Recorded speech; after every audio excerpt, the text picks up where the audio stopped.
Okay, Melissa. So, you spent some time this morning talking about just some anxiety that you've been experiencing and how that anxiety has really um, affected your ability just to kind of perform daily tasks.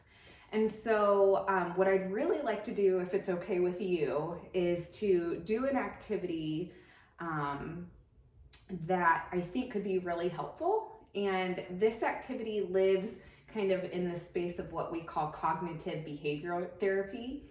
And it's just this idea that our thoughts are really connected to our behaviors. So if we can change our thoughts, then essentially we can change our behaviors. This has been a technique that has been researched and studied and seems to be pretty effective.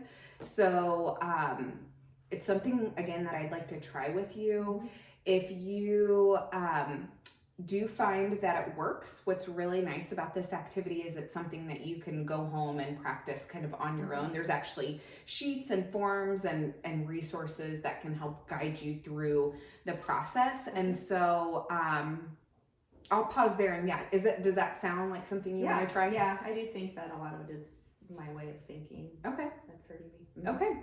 Well, I'm gonna be just taking a few notes, but again, I'll send the sheet home with you. But I'd like you to just start, or excuse me, to start by talking about maybe what an event that would kind of start your anxiety, or what we like to call an activating event. So if you can think back to a time when you start to feel anxious, what's happening? What kind of event kind of sets you off? I think for me, it's when there's just a lot of things going on at once. Like I have a lot of work things due, the kids have sports or school stuff, maybe my husband has a bunch of things on his calendar, and it's just trying to organize like all of that in a way that makes sense, and multitasking. And I feel like I used to be good at multitasking, but I feel like now I need more like structure and order, because it just overwhelms me and I don't know where to start. So then I just don't start, or I hold off as long as possible, which then makes me more overwhelmed. Okay, yeah, that makes sense. So a lot kind of happening at once, and difficult for you to kind of organize or maybe compartmentalize all of the different tasks or activities that need done. And can you talk a little bit about maybe what some of those tasks are that need to be done just on a typical day? Right, yeah. So it would be, like work, I might need to write a couple, like, pieces. I mean, maybe I also have like meetings I need to prepare for. And then, I work from home, so then that's easy to think, oh, I need to do the laundry, or I need to do the dishes, I need, the house needs clean. Like that's always in the back of my head. And then, if we have evening things, it might be preparing for that, or what are we gonna have for dinner. I would say those are like the main, things that would happen. Yeah. For one day. That makes sense. So, kind of balancing work responsibilities with responsibilities in the house, like laundry and dinner. Yep. Okay.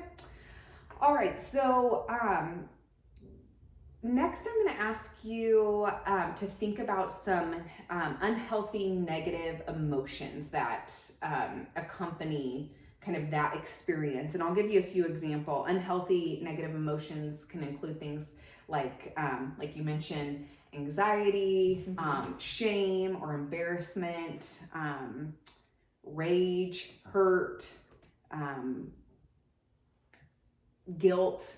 So those are just a few. Of course, there's more, but do any of those kind of resonate with you? Or are there any other kind of feelings that you're experiencing when you are in the middle of this kind of overwhelm? Yeah, I think when it's work, I think part of it is like wanting to do a really good job, and then maybe feeling like imposter syndrome, or I don't know, just like nervous that it won't be good. And then I just like think too much about it and don't just get it done.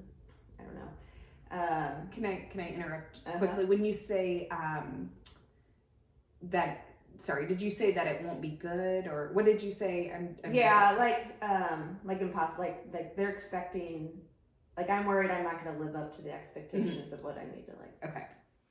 do for work or something. Yeah. And to take that a step further, if you don't live up to their expectations, how would that make you kind of feel?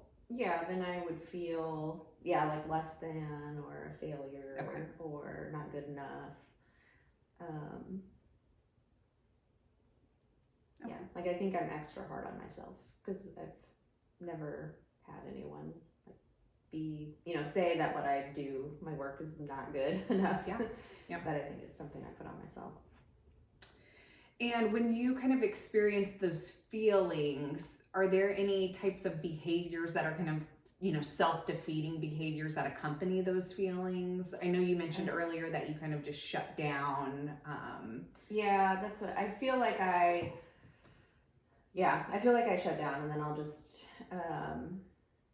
like mindlessly fill my time like looking on my phone or reading, like something where I can then like reset my brain where I'm just like looking at one thing and thinking of one thing instead of all the things. Like in a way it does ease my anxiety, but it's like momentarily because obviously like all this stuff I need to get done is still there. Okay. So is it fair to say that when you are kind of in the middle of this overwhelm, anxiety, you're feeling like you're not good enough, you mentioned that you shut down, is it fair to say that it's almost counterproductive because instead of completing the tasks that you need to complete, you instead do other things like read or, kind of, I don't want to put words in your mouth, but like zone out maybe. Yeah. Okay. Yeah. All right. The next, we're going to shift a little bit, and I'd like to have you think about what we call irrational beliefs. And these are things or statements that are absolute. So things like we must, or excuse me, I must, or I should. It could be things like low frustration tolerance. So I can't stand it when, or it could also be like self-rating. So I'm bad if, X, Y, or Z. So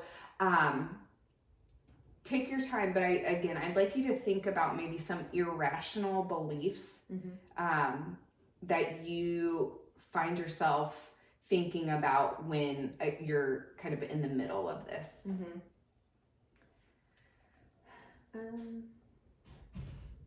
I mean, I think sometimes I convince myself I can get things done like later in a shorter amount of time, or like I still have enough time to get it done even though I don't, and I'm just like, why don't I just like get it done? Like, why am I waiting until the last minute? Because then I get stressed, or then I'm like doing work early in the morning or late at night when like I should just get it done during the day.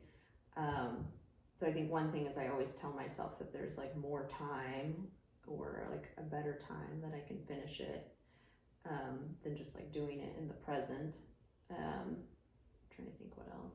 And is that true? Could you do it at a later time, or is it, or is the belief that you must do it right now?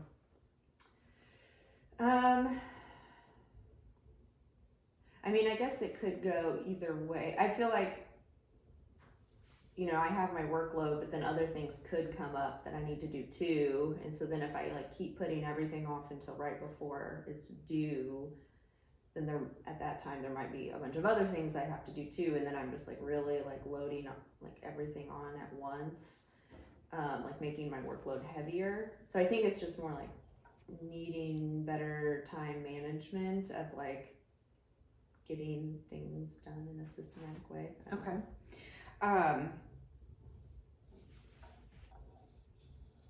I want to think about how we can take what you just said and put it into just a statement, an irrational belief statement.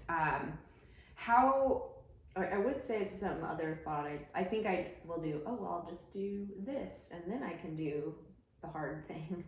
Like I'll shower or I'll just get the laundry done. Like the easy things. Like I'm like, oh, I'll just get that done and then I can do this or whatever. And I think sometimes that like hurts. Like I just need to like rip the Band-Aid on the thing that I know is like harder or take more time. And Okay. I feel like that's something too. So, is it fair to say that maybe a belief you have is I should get this task done, whatever that task is, or else finish that sentence for me. So I should get this task done now, or else. Yeah. Or else, like I won't be able to pay attention to my work. Maybe Okay. like I think I'm like, oh, if my space looks cleaner, then I'll have better focus. Or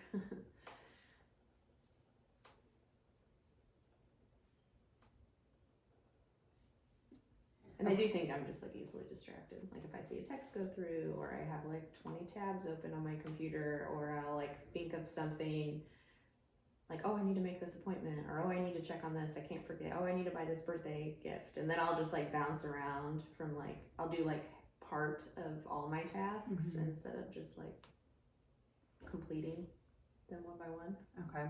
And talk about if you don't complete the task, because for some people that may work, right? If they just do a little bit of each thing at once, then they, work towards they can organize in such a way that all of the tasks get done, but they just prefer that style. Sounds to me like that actually causes more stress, that style of doing a little bit here and there.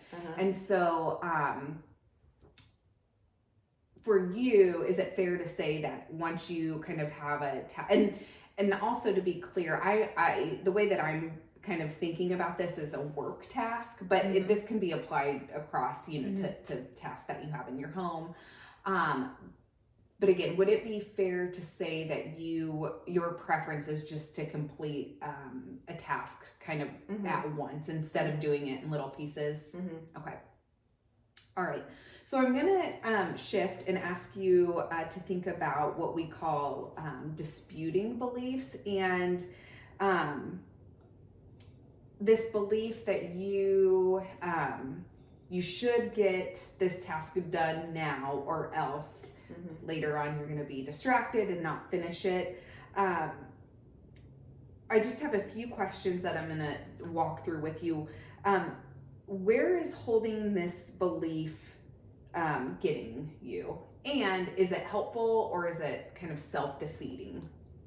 I feel like it's probably self-defeating. I don't think it's helping me.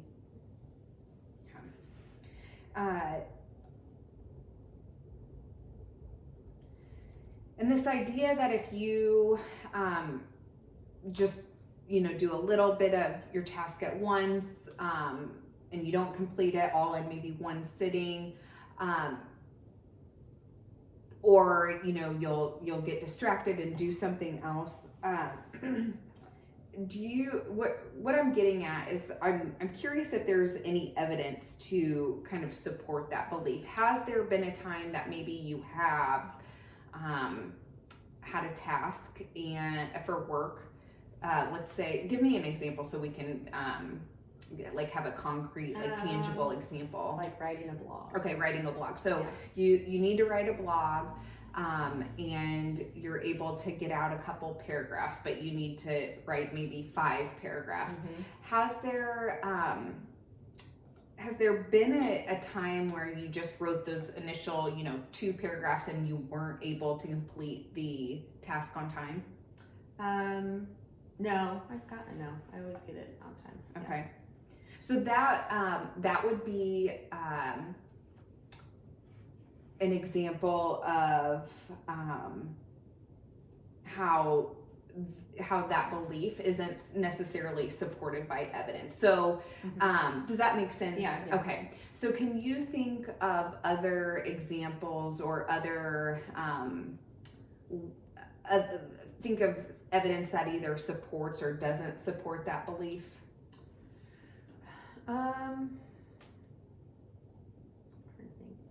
I mean,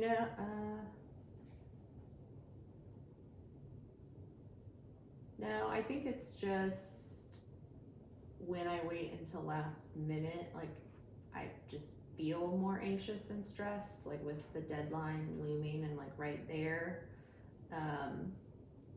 Or, you know, in order to get it in on time, like I'll wake up at, 5:30 in the morning to finish it, or stay up late, and then that's interrupting like sleep or family time. And so then I kind of get down because I'm like, I did that on myself. I could have just done it during the day. So it's not really affecting, what like my job thinks of me. I think it is like pressure I put on myself of it not being organized. Okay. That's interesting that you said the piece about your job. Basically, you're able to get your work done in such a way that your job hasn't been concerned with your performance. Yet one of the unhealthy negative emotions that you mentioned at the very beginning was not feeling good enough. And so I just wanted to flag that. Yeah. We can come back to that, but that was just interesting to me. So now we're going to shift to see if we can't turn this kind of irrational belief into a more rational belief. And so in this part of the exercise, we're going to use words like wishes, wants, and desires. So before we were using absolute words like should and must. Let's see if we can't shift some of those beliefs to use things like wishes or wants. And then other examples would be, I don't like when this happens. I don't like when I just get a little done here and there instead of the task all at once, but I can deal with it, and it's something that I can, work with if it does happen. So, can you think of a couple, if you shift kind of that thinking, can you think of a few maybe statements that would be more rational beliefs? Some more, can you kind of re-explain that?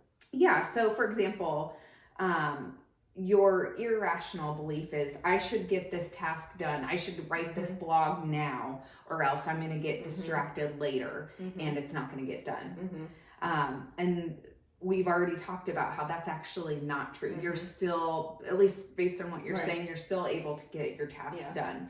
And so really this piece is the language is important, the language we're telling ourselves. So instead of saying things like, I should get this done or else I'm not going to finish it, maybe we could say something like, I really want to get this done, all in one sitting, but if it doesn't happen, then I know I'll get it done later, because my pattern at work has been that I complete my tasks on time. Okay. Yeah, that makes sense. So I think it is like more of a thought pattern of telling myself that, it will get done. Like, I don't need to let it overwhelm me. And reminding myself, like, I've never, had anyone tell me that my work hasn't been good. Because sometimes I think I like take longer than I should on things, just because I become kind of a perfectionist. Like, I go over things way too many times, and like I'm like, like go back and forth on what I think other people will think instead of just like doing my work. Yeah. So you have and tell me if I'm wrong here, but it sounds to me like you have a desire to produce excellent work, which is a good thing. Yeah. And it sounds like, again, not knowing a ton about the product that you're producing, but just I can tell from our conversation that you're intelligent. It sounds like you're not getting any negative feedback from work. So it sounds like you're producing,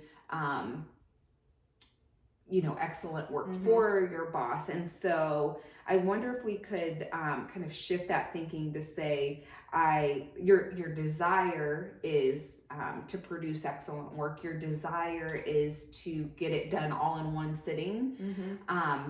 But if that doesn't happen, then then it's okay, because you know, again, based on your pattern at work, that you're able to some way or another get the job done on time and do a nice job. Okay. Is that fair to say? Yeah. Okay. Any other thoughts there? Trying to think.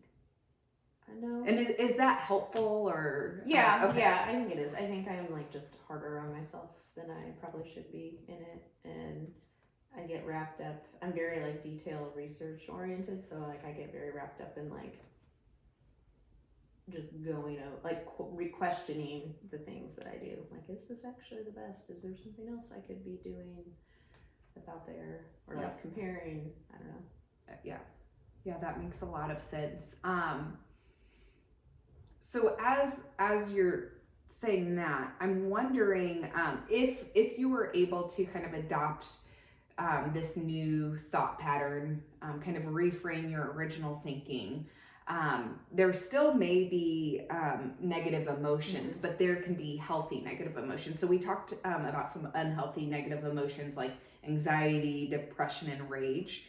Healthy negative emotions include things like disappointment or concern or annoyance, things like sadness and regret. So if you are able to kind of shift your thinking, do any of those could any of those emotions maybe replace some of the ones that you talked about earlier, the imposter syndrome, not feeling good enough, anxiety? So replace those feelings with the, what did you say? Or just kind of the emotion that's attached to the thinking. I mean, it's okay to have negative emotions, right? But instead of feeling, you know, this anxiety and that can lead to you, you know, shutting down or filling your time with something else. I'm just thinking of maybe some emotions that could replace those unhealthy negative ones. So again, things like disappointment or concern or annoyance. If you you know, aren't able to complete the task all in one sitting, but you know that you're going to get it done later, kind of. Does that make sense? Okay. I mean, I think I should just have more like concern, I think would be. And maybe, and again, I don't want to put words in your mouth, but you know, maybe disappointment that you weren't able to finish it all in one sitting, but instead of letting that lead to, you know, those feelings of anxiety, knowing that you're going to be able to complete it later. Disappointment, you know, you can try better, or you can try next time to get it done. Okay, that makes sense. And then, so the last piece of this is thinking about new constructive behavior. So instead of, again, shutting down, you mentioned kind of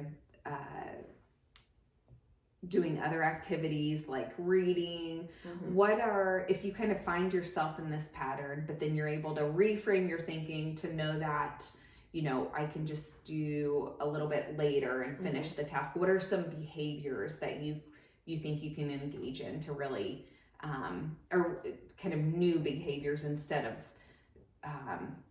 the ones that you had mentioned before, replacing those types of things? I think, I mean, what I've considered before is being better about, like, you know, creating a list of everything that I need to get done, and then almost like rewarding myself, like, oh, if you check this off the list, then you can have, I don't know, 10 minutes of reading or whatever.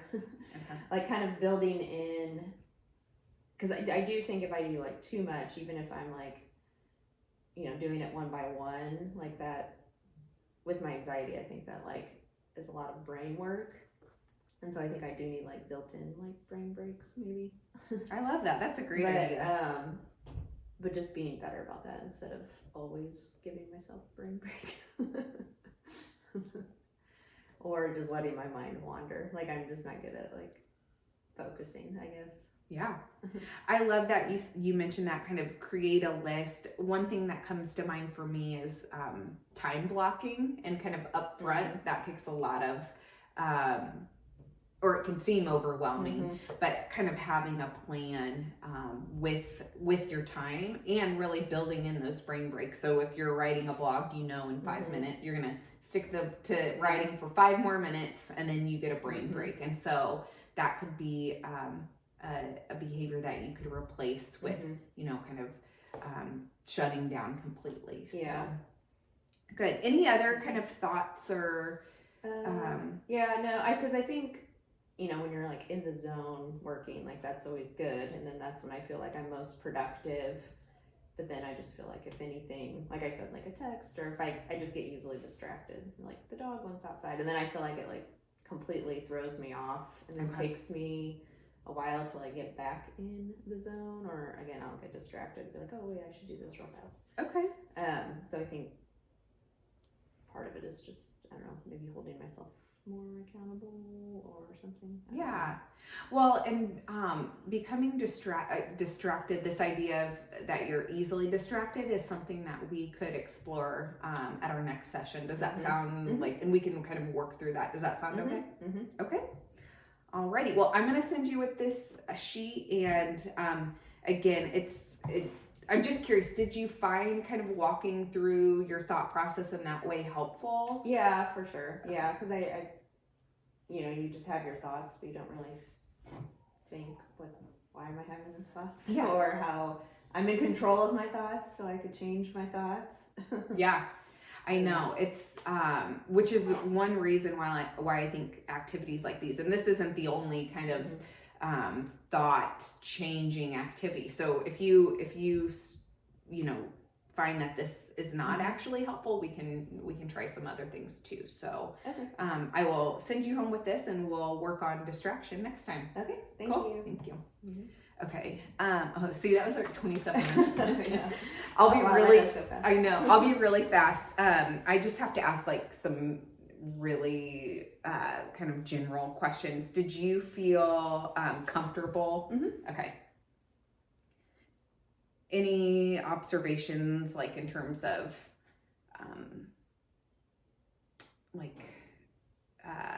I have a list of questions and I don't know where they are, so I'm just kind of